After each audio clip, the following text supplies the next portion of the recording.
बिस्मिल्लाहिर्रहमानिर्रहीम अस्सलामु अलैकुम वरहमतुल्लाहि वबरकातुहू। उम्मीद है दोस्तों सब खैर आफियत से होंगे। आज हमारा CS403 डेटाबेस मैनेजमेंट सिस्टम का लेक्चर नंबर 25 है, जिसके अंदर हम प्रैक्टिकली चीज़ों को देखेंगे। दोस्तों इस लेक्चर के अंदर सबसे पहला जो टॉपिक है उसका नाम है rules of SQL format. SQL आपको पता है एक स्ट्रक्चर क्यूरी लैंग्वेज है जिसके थ्रू हम अपनी एप्लीकेशन को अपनी डेटाबेस के साथ कम्युनिकेट करवाते हैं, या डिफरेंट सिस्टम्स को आपस में कम्युनिकेट करवाने के लिए डेटाबेस के साथ हम SQL लैंग्वेज का इस्तेमाल करते हैं। अब वो कहता है SQL को लिखने के रूल्स क्या होते हैं, यानी किन किन रूल्स को आपको फॉलो करना पड़ता है जब आप SQL लैंग्वेज में काम करते हो। तो यहाँ पर पहला चीज़ है, कहता है SQL एट इट्स सिंपलेस्ट, कि SQL बहुत ही एक सिंपलेस्ट लैंग्वेज है, इज़ अ बेसिक लैंग्वेज, और ये एक बहुत ही बेसिक लैंग्वेज भी है। That allows you to talk, यानी तुम्हें ये अलाउ करती है बात करना टू द डेटाबेस के साथ, एंड एक्सट्रैक्ट यूज़फुल इंफॉर्मेशन, और डेटाबेस से अपनी यूज़फुल जो इन्फॉर्मेशन है, अपनी जो काम की इन्फॉर्मेशन है उसको डेटाबेस से एक्सेस करने के लिए, हासिल करने के लिए भी ये लैंग्वेज यूज़ की जाती है। विद SQL के साथ यू में रीड कर, तुम रीड कर सकते हो, राइट कर सकते हो, लिख सकते हो, एंड रिमूव इन्फॉर्मेशन, और अपनी इन्फॉर्मेशन डिलीट कर सकते हो फ्रॉम डेटाबेस से। यानी वो कह रहा है कि आप, अब इस पूरी बात का मतलब क्या है, कहता है SQL एक बहुत ही सिंपल, एक बहुत ही बेसिक लैंग्वेज है जो आपको इस बात की इजाज़त देती है कि आप अपनी डेटाबेस के साथ क्या कर सको, बातचीत कर सको। क्यों बातचीत कर सको? ताकि आप अपनी जो बेसिक इन्फॉर्मेशन है, जो यूज़फुल इन्फॉर्मेशन है, जो आपने अपनी डेटाबेस के अंदर स्टोर की हुई है, उसको आप डेटाबेस से एक्सट्रैक्ट कर सको, हासिल कर सको। नेक्स्ट वो कहता है आप SQL लैंग्वेज के साथ डेटाबेस के अंदर अपनी इन्फॉर्मेशन को राइट भी कर सकते हो, रीड भी कर सकते हो, और रिमूव भी कर सकते हो। SQL commands can be divided into two main सब लैंग्वेज, और कहता है हमने अपनी SQL जो लैंग्वेज थी उसकी कमांड्स को दो मेन सब लैंग्वेज के अंदर डिवाइड किया हुआ है। अब उन दो मेन लैंग्वेजेस का नाम, सब लैंग्वेजेस का नाम क्या है? पहली सब लैंग्वेज का नाम है डाटा डेफिनेशन लैंग्वेज, जिसको हम DDL कहते हैं, DDL डाटा डेफिनेशन लैंग्वेज, और दूसरी सब लैंग्वेज का नाम है डाटा मैनिपुलेशन लैंग्वेज, जिसको हम शॉर्टली DML कहते हैं। ठीक है, तो दोस्तों SQL की दो सब लैंग्वेजेस हैं, एक का नाम डाटा डेफिनेशन लैंग्वेज यानी DDL है, और दूसरी का नाम डाटा मैनिपुलेशन लैंग्वेज यानी DML है। ठीक हो गया। नेक्स्ट, तो ये बहुत इंपॉर्टेंट MCQ है, ये याद रखिएगा, और ये इंपॉर्टेंट आपको शॉर्ट क्वेश्चन भी बन सकता है 3 नंबर का, कि सर आपसे पूछते हैं बताओ SQL की दो सब लैंग्वेजेस के नाम क्या हैं, तो आपने ये दो नाम लैंग्वेजेस की याद कर लेनी, जिनको मैंने हाईलाइट किया हुआ है। नेक्स्ट आगे जी, following are the rules for writing the data commands in SQL। कहता है SQL के अंदर कमांड्स लिखने के कुछ रूल्स हैं। पहला रूल क्या है?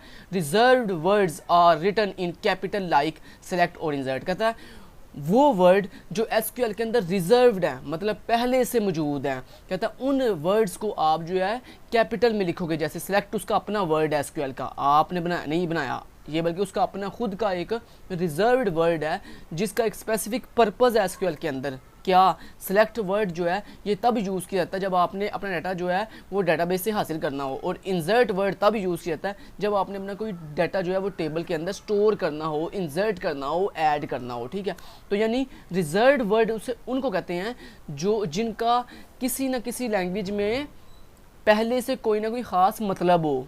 ठीक है, तो कहता है जितने भी SQL लैंग्वेज के रिजर्व्ड वर्ड हैं, कहता है उनको कोशिश करोगे हमेशा किस में लिखो, कैपिटल लेटर्स में लिखो। उसके बाद user defined identifiers are written in lower case, और कहता है वो वर्ड्स जो आप खुद बनाते हो, जैसे खिजर मैंने खुद बनाया, जैसे अली मैंने खुद बनाया, तो कहता है वो नाम या वो वर्ड्स जो SQL लैंग्वेज में आप खुद लिखोगे, कहता है उनको कोशिश करो कि तुम किस में लिखो, लोअर केस में लिखो।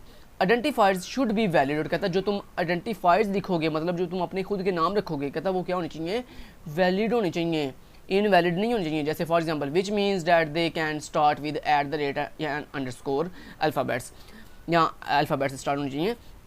मतलब वो कह रहा है, कहता तुम जो भी आइडेंटिफायर लिखो, मतलब जो भी अपना खुद का नाम बताओ, कहता कोशिश करो कि या तो उसको @ से स्टार्ट करो या फिर उसको अंडरस्कोर से स्टार्ट करो। ठीक है, और विद नंबर्स, या फिर उसको किसी नंबर से स्टार्ट कर लो। The maximum length can be of 256, और कहता है जो तुम अपना खुद का वर्ड चूज़ करोगे, जैसे मैंने खिजर लिखा, तो कहता अब जो भी तुम अपना खुद का वर्ड चूज़ करोगे SQL के अंदर, कहता उसकी मैक्सिमम लेंथ 256 कैरेक्टर तक होनी चाहिए, 256 से ज़्यादा उसकी लेंथ नहीं होनी चाहिए।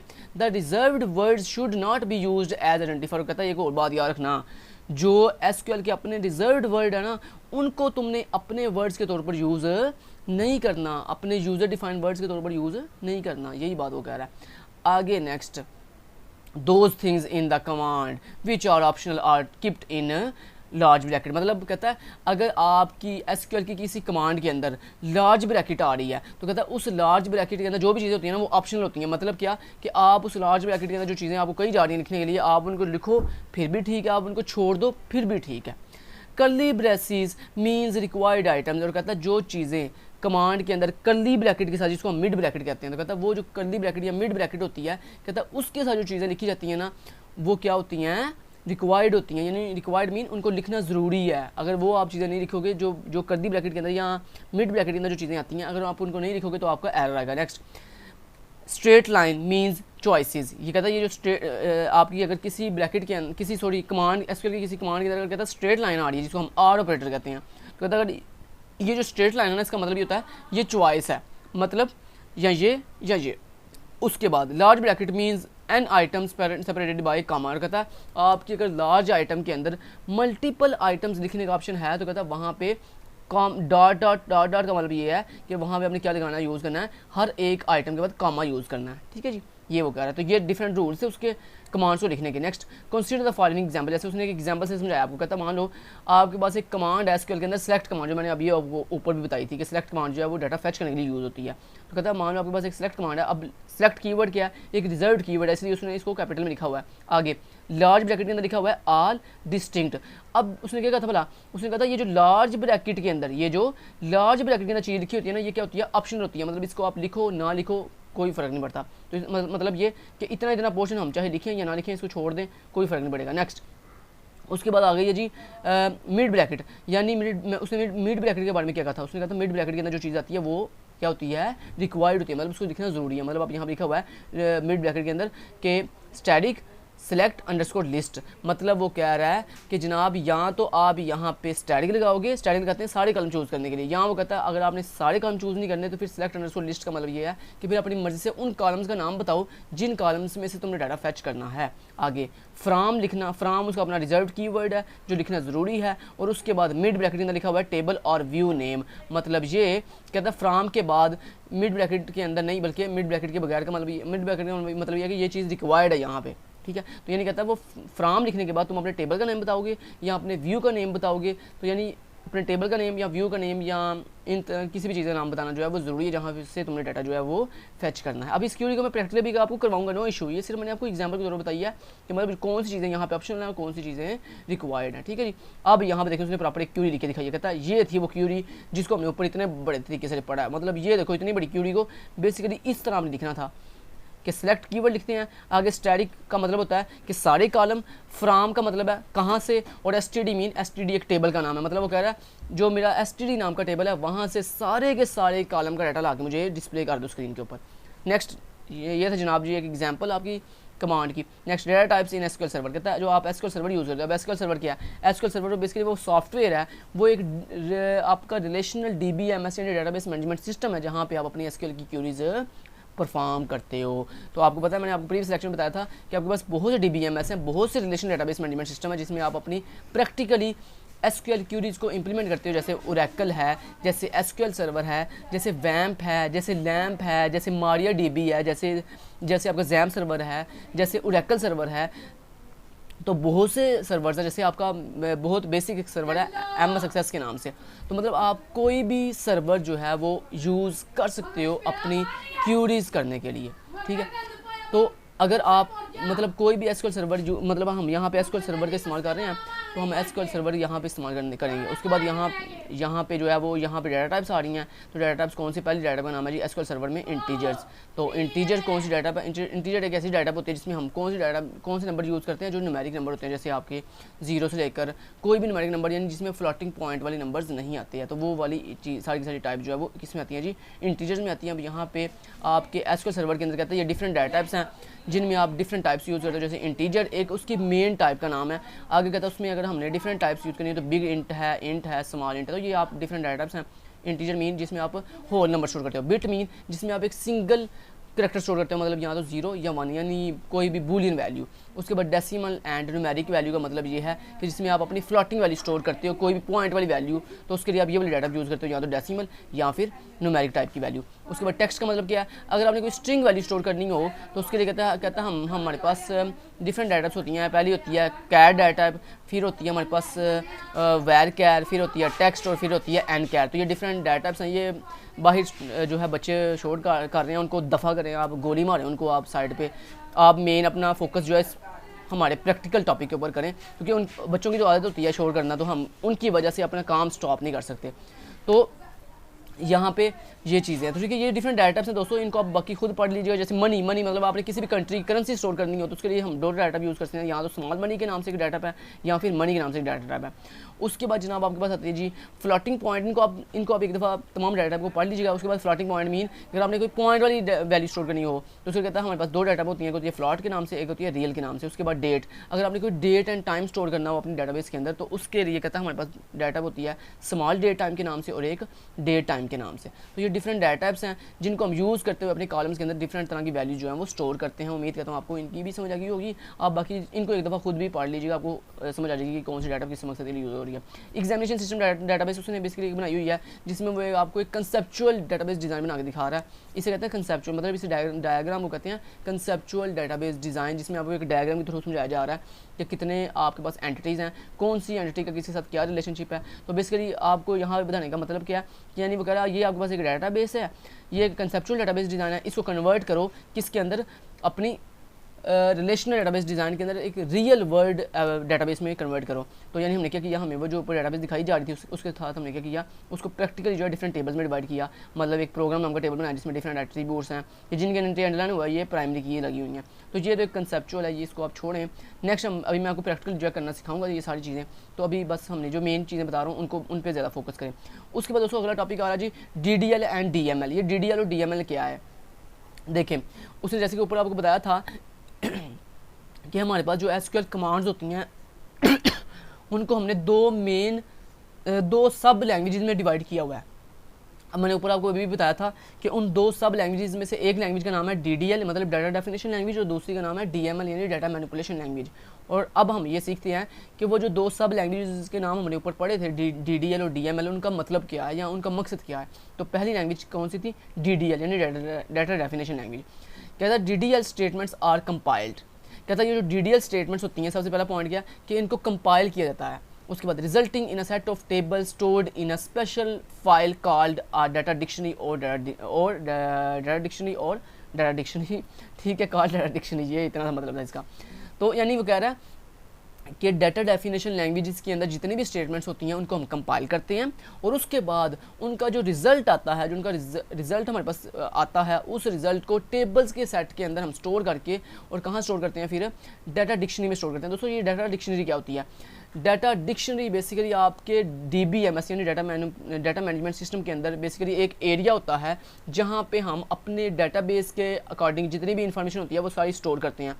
अब डाटा डिक्शनरी में कौन कौन सी चीज़ें होती हैं, आपके डाटा के अबाउट डाटा यानी जिसे हम कहते हैं मेटा डाटा। अब ये मेटा डाटा आगे वो कह रहे हैं that data dictionary contains meta data यानी data about data. The storage structure and access methods used by the database system are specified by a set of definitions in a special type of DDL called data storage and definition language. क्या मतलब है इसका, मतलब वो कह रहा है जो हम अपनी DDL कमांड्स के थ्रू जो भी चीज़ें कंपाइल करके और उनका रिजल्ट लेके आते हैं उन रिजल्ट को हम डाटा डिक्शनरी में स्टोर करते हैं। डाटा डिक्शनरी के अंदर मेटा डाटा स्टोर होता है और मेटा डाटा का मतलब होता है डाटा अबाउट डाटा। अब मैं इसको थोड़ा सा ब्रीफली एक्सप्लेन करता हूँ मेटा डाटा किसे कहते हैं। मान लो आपकी डाटाबेस का नाम क्या है, आपकी डाटाबेस ने कितनी स्पेस कवर की हुई है, आपकी डाटाबेस के अंदर कितने टेबल्स हैं, किस टेबल का क्या नाम है, हर टेबल के अंदर कितने एट्रीब्यूट्स हैं, हर एट्रीब्यूट के ऊपर कौन सी डाटा लगी हुई है, हर एट्रीब्यूट ने कितनी स्पेस कवर की हुई है और आपका सारा रिकॉर्ड किस कंट्री में स्टोर होगा, कहाँ पे सर्वर बनेगा। तो ये सारी की सारी जो इन्फॉर्मेशन है ना, क्या ये किसी स्टूडेंट की इन्फॉर्मेशन है, क्या ये किसी एम्प्लॉय की इन्फॉर्मेशन है, नहीं, ये भाई आपके डाटाबेस के रिलेटेड इन्फॉर्मेशन है। ठीक है, ये आपके किसी रिकॉर्ड की, ये आपको कोई रिकॉर्ड नहीं है कंपनी के अंदर, मतलब आपके किसी एम्प्लॉय का रिकॉर्ड है या आपके, वो तो रिकॉर्ड एक अलग चीज़ होती है। वो तो जो रिकॉर्ड होता है हमारा वो हम किसी टेबल के अंदर स्टोर करते हैं। लेकिन ये जो इन्फॉर्मेशन है इसे हम कहते हैं मेटा डाटा, मतलब हमारे डाटा के अबाउट डाटा, कि हम जैसे मैंने अभी एग्जांपल दिया आपको कि डाटाबेस का नाम क्या है, ये रिकॉर्ड नहीं है, ये बेसिकली आपका मेटा डाटा है, डाटाबेस का नाम क्या है। ज़ाहिर बात है ये भी तो इन्फॉर्मेशन है ना, कि ये भी तो आपको पता हो कि आपके डेटाबेस का नाम क्या है, डेटाबेस ने कितनी स्टोरेज कवर की हुई है, किस सर्वर पे डेटाबेस बनेगी, किस कंट्री में बनेगी, सर्वर के अंदर कितने डेटाबेसेस बनेंगी, हर डेटाबेस के अंदर कितने टेबल्स बनेंगे, कितने व्यूज़ बनेंगे, कितने इंडेक्सेस लगेंगे, प्राइमरी की कहाँ पे लगेगी, फॉरेन की कहाँ पे लगेगी, कौन कौन से कंस्ट्रेंट लगेंगे, किस पे लगेंगे, कौन सी डाटा इंप्लीमेंट होगी, हर डाटा के अंदर कितनी स्टोरेज रखी जाएगी। तो ये जो सारी इन्फॉर्मेशन है ना आपके डाटा के मुतालिक, ये जो इन्फॉर्मेशन है ना इसको हम कहते हैं मेटा डाटा। और इस मेटा डाटा वाली इन्फॉर्मेशन को हम कहाँ स्टोर करते हैं, अपने DBMS के अंदर एक एरिया होता है जिसको हम कहते हैं डाटा डिक्शनरी, वहाँ पे हम ये सारी इन्फॉर्मेशन स्टोर करते हैं। और ये इन्फॉर्मेशन जो होती है ये कौन क्रिएट करता है, DDL कमांड क्रिएट करती है, मतलब डाटा डेफिनेशन लैंग्वेजेस क्रिएट करती हैं। ठीक है, चीज़ों को डिफाइन करना। नेक्स्ट आता जी, अगली लैंग्वेज का नाम हमने क्या पढ़ा था, डाटा मैनिपुलेशन लैंग्वेज यानी DML। ठीक है जी, अब हम पढ़ते हैं जी कि SQL की जो दूसरी सब लैंग्वेज है उसका नाम क्या है, DML। अब ये DML क्या करती है, data manipulation language is retrieval, insertion, deletion and modification of information from the database, यानी आपकी डाटाबेस के अंदर डाटा अब रिकॉर्ड को स्टोर करना, मतलब स्टूडेंट, अब ये रिकॉर्ड कौन सा है, ये रिकॉर्ड है आपके स्टूडेंट का रिकॉर्ड, मतलब आपके ऑब्जेक्ट्स, आपके टेबल्स का डाटा, कि आपके टेबल्स के अंदर स्टूडेंट का रिकॉर्ड रखना और एम्प्लॉय का रिकॉर्ड रखना, ये जो रिकॉर्ड है ना, इस रिकॉर्ड को रखना, इस रिकॉर्ड को रिट्रीव करना, इस रिकॉर्ड को डिलीट करना, उसको मॉडिफाई करना, ये किसका काम होता है, ये होता है आपकी दूसरी लैंग्वेज जिसका नाम है DML, डाटा मैनिपुलेशन लैंग्वेज, ये उसका काम होता है। आगे वो कह रहा है DML is a language which enables user to access and manipulate data, कि जनाब ये जो DML लैंग्वेज होती है ये बेसिकली यूज़र को इस चीज़ की इजाज़त देती है कि वो टेबल्स के अंदर रखे हुए इन्फॉर्मेशन या टेबल के अंदर रखे हुए ऑब्जेक्ट्स के रिकॉर्ड को एक्सेस कर सके, उसको मैनिपुलेट कर सके। नेक्स्ट वो कह रहा है there are 2 types of DML। अब वो आगे कह रहा है, पहले उसने कहा था SQL की 2 सब टाइप्स हैं, एक का नाम DDL है, दूसरे का नाम DML है। अब वो कह रहा है DML की आगे फर्दर 2 टाइप्स हैं, जिनमें एक होती है प्रोसीजरल लैंग्वेज और दूसरी होती है नॉन प्रोसीजरल लैंग्वेज। अब ये प्रोसीजरल लैंग्वेज कौन सी होती है दोस्तों, प्रोसीजरल लैंग्वेज वो होती है जिसमें आप ये भी बताते हो कि डाटा कौन सा गेट करना है और ये भी आप बताते हो कि कैसे गेट करना है। प्रोसीजरल लैंग्वेज वो होती है जिसमें हमें यह भी बताना पड़ता है कि डाटा कौन सा गेट करना है और ये भी बताना पड़ता है कि कैसे गेट करना है। लेकिन दोस्तों जो दूसरी उसकी टाइप है DML की नॉन प्रोसीजरल लैंग्वेज, इसमें सिर्फ ये बताना पड़ता है कि डाटा कौन सा गेट करना है, लेकिन ये नहीं बताना पड़ता कि कैसे गेट करना है, ये वो खुद ही कर लेता है। तो प्रोसीजरल लैंग्वेज जो है इतनी एफिशिएंट लैंग्वेज नहीं होती, क्योंकि इसमें हमें ये दोनों बातें बतानी पड़ती हैं कि डाटा कौन सा गेट करना है और कैसे गेट करना है। लेकिन नॉन प्रोसीजरल लैंग्वेज बहुत ही एफिशिएंट लैंग्वेज होती है, इसको हम सिर्फ इतना बताते हैं कि डाटा कौन सा गेट करना है, लेकिन कैसे गेट करना है ये वो खुद ही कर लेता है। नेक्स्ट दोस्तों वो कह रहे हैं जी the category of SQL statement that control access, कहता है आपकी डाटाबेस के अंदर SQL की कुछ ऐसी कमांड्स भी हैं जो आपके सिक्योरिटी पर्पज़ के लिए यूज़ होती हैं। सिक्योरिटी पर्पज़ मीन कि जनाब जो खिज़र बंदा है उसको कौन सी एक्सेस देनी है और कौन सी एक्सेस नहीं देनी, तो उसको कहते हैं हम कंट्रोल एक्सेस स्टेटमेंट्स। तो SQL के अंदर वो स्टेटमेंट्स जो किसी को अथॉरिटी देने के लिए यूज़ की जाती हैं, किसी को कुछ जो है वो एक्सेस देने के लिए यूज़ की जाती हैं, कंट्रोल एक्सेस, कि कौन सा बंदा क्या कर सकता है और कौन सा बंदा क्या नहीं कर सकता, इसको कहते हैं SQL कंट्रोल स्टेटमेंट्स। अब उनमें 2 स्टेटमेंट आती हैं, एक होती है ग्रांट स्टेटमेंट और एक होती है रिवोक स्टेटमेंट। ये बहुत इंपॉर्टेंट MCQ है, ग्रांट स्टेटमेंट और रिवोक स्टेटमेंट। इन दोनों को कौन सी स्टेटमेंट कहते हैं, कंट्रोल स्टेटमेंट्स कहते हैं। अब इन दोनों में फ़र्क क्या है दोस्तों, ये जो ग्रांट स्टेटमेंट ना ये हम तब यूज़ करते हैं जब आपने किसी को कोई अथॉरिटी देनी हो, और रिवोक स्टेटमेंट हम तब यूज़ करते हैं जब आपने किसी से कोई अथॉरिटी वापस लेनी हो। जैसे वो कहते हैं ना कि हमने किसी को कोई अथॉरिटी देनी हो तो हम उसको कोई लेटर जारी करते हैं, और हमने किसी से कोई अथॉरिटी वापस लेनी हो तो हम फिर भी उससे एक लेटर जारी करते हैं। ऐसे यहाँ पर भी होता है कि अगर आपने किसी यूज़र को, मान लो अपने खिज़र को जो है कोई एक्सेस देनी है कि खिज़र जो है ये वाली डाटाबेस को एक्सेस कर सकता है, तो हम उसको क्या करेंगे, हम खिज़र को ग्रांट स्टेटमेंट के साथ कॉल करेंगे। और जब हमने खिज़र से कोई चीज़ वापस लेनी होगी तो हम उसको रिवोक स्टेटमेंट के साथ कॉल करेंगे। ठीक है जी, तो ये इन दोनों में फ़र्क है। नेक्स्ट वो कह रहे हैं समरी क्या जी, एक्सरसाइज क्या जी। मैंने जैसे कि मैं आपको बताया था कि मैं अभी कुछ ही देर में आपको प्रैक्टिकली करके दिखाऊंगा कुछ 1-2 स्टेटमेंट। जैसे वो यहाँ पे सर कह रहे हैं कि आपने 3 स्टेटमेंट है, पहली क्रिएट, दूसरी इंसर्ट और तीसरी सिलेक्ट। ये 3 स्टेटमेंट सर कह रहे हैं कि प्रैक्टिकली यूज़ करके दिखाओ बच्चों को। तो दोस्तों इसके लिए लाजमी नहीं है कि आपके पास SQL सर्वर हो, क्योंकि पेपर के अंदर आपको ये नहीं कहा जाएगा कि आपने ये काम SQL सर्वर पर करना है, बल्कि आपको ये कहा जाएगा कि आप बस यहाँ पर प्रैक्टिकली क्यूरी परफॉर्म करके देखो। अब वो आपकी मर्ज़ी है, आप वो क्यूरी जो है बैम सर्वर पे, लैम्प पे, जैम पे, एसक्यूएल सर्वर पे, मारिया डीबी पे, ओरेकल सर्वर पे, किसी भी सर्वर पे कर लो, आपका बस प्रैक्टिकल ठीक हो। अब यहाँ मैं एसक्यूएल सर्वर पे करके दिखाऊंगा। आप वो क्यूरी ना अपने पास जो प्रैक्टिकल क्यूरी मैं आपकी करने जा रहा हूँ, उस प्रैक्टिकल क्यूरी को आप अपनी नोट पैड के ऊपर नोट करते जाओ, और फिर फाइनली जब पेपर करीब आएंगे तो आपने उन क्यूरीज जो क्यूरीज मैंने करवाई होंगी उन क्यूरीज को अच्छे से कवर कर लेना है। अब दोस्तों जब आप फर्स्ट टाइम एसक्यूएल सर्वर को ओपन करते हो तो आपके पास इस तरह एक डायलॉग आता है, आपने यहाँ पे कनेक्ट के ऊपर क्लिक करना तो ये ऑटोमेटिकली क्या हो जाएगा, कनेक्ट हो जाएगा। अब यहाँ पे फटाफट से मैं आपको क्यूरी लिख के दिखाता हूँ। चलें जी, यहाँ पे क्यूरी लिखते हैं हम। दोस्तों कुछ इस तरह जब आप एसक्यूएल सर्वर को इंप्लीमेंट करते ओपन करते हो तो आपको सामने कुछ इस तरह का इंटरफेस आएगा। अब सबसे पहले दोस्तों आपने न्यू, यहाँ पे न्यू क्यूरी का ऑप्शन है, यहाँ पे न्यू क्यूरी के ऊपर क्लिक करना है और दिखाता हूँ कि क्रिएट सर ने सबसे पहले कहा है कि आप बच्चों को जो है क्रिएट कमांड के बारे में बताओ कि ये जो क्रिएट कमांड क्या होती है, ये क्यों यूज़ की जाती है। दोस्तों क्रिएट कमांड हम तब यूज़ करते हैं जब हमने कोई भी चीज़ जो है वो क्रिएट करनी हो। मान लो आपने कोई डाटाबेस क्रिएट करनी हो, आपने कोई टेबल क्रिएट करना हो, आपने कोई इंडेक्स क्रिएट करना हो, आपने कोई जो है वो वर्चुअल टेबल क्रिएट करना हो, व्यू क्रिएट करना हो। दोस्तों इन सब को क्रिएट करने के लिए हमारे पास एक ही कमांड होती है जिसको हम कहते हैं क्रिएट कमांड।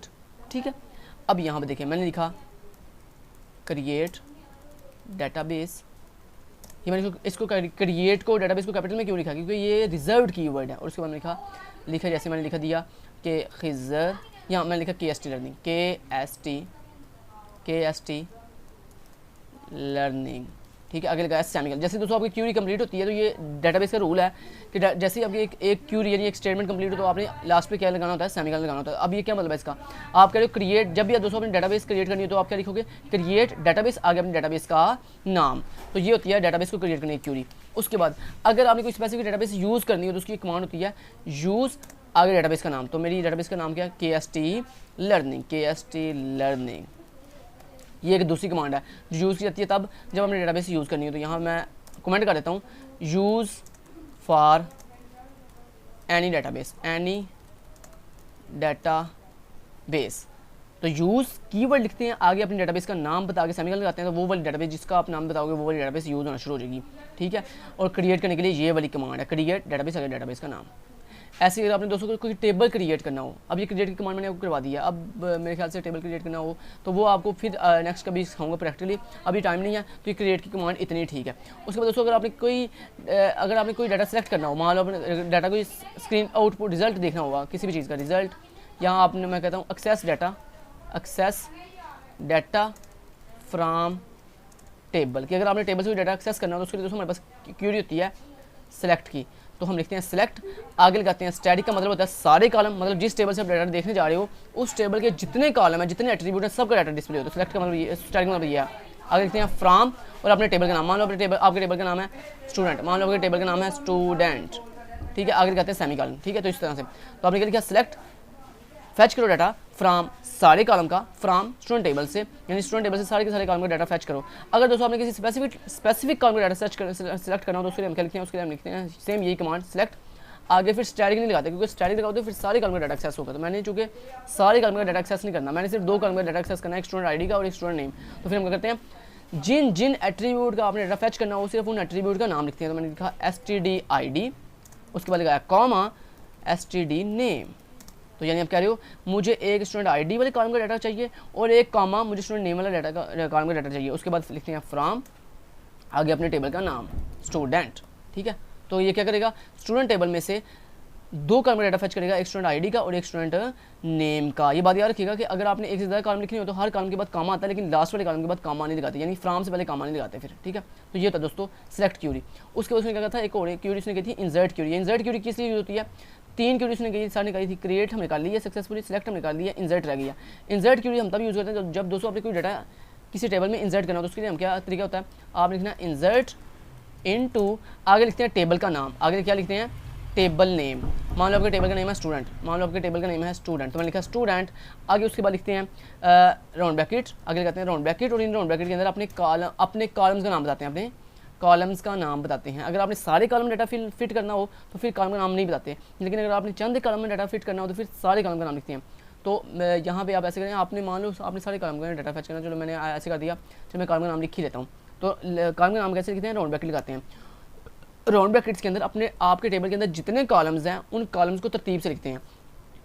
मैंने कहा student ID comma STD std name है और फिर उसके बाद मार्क्स है। मान लेते हैं आपके टेबल में सिर्फ 3 कॉलम्स हैं, स्टूडेंट आईडी, स्टूडेंट नेम और मार्क्स। तो इस तरह पहला कॉलम कामा, दूसरा कॉलम कामा, तीसरा कॉलम और लास्ट वाले कॉलम के बाद कामा नहीं लगाते।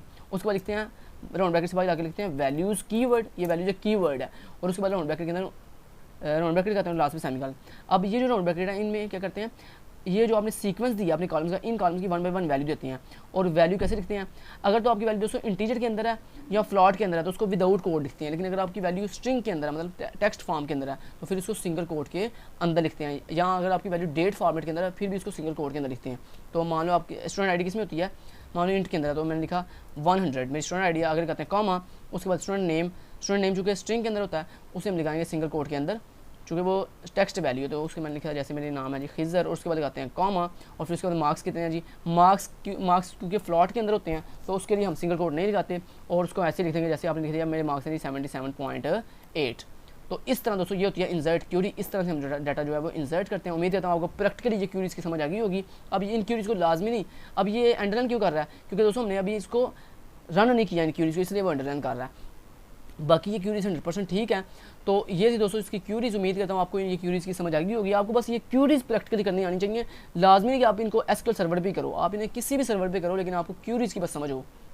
उम्मीद करता हूँ आपको क्यूरीज की प्रैक्टिकली समझ आ गई होगी। Thank you so much guys, take care, अल्लाह हाफिज़।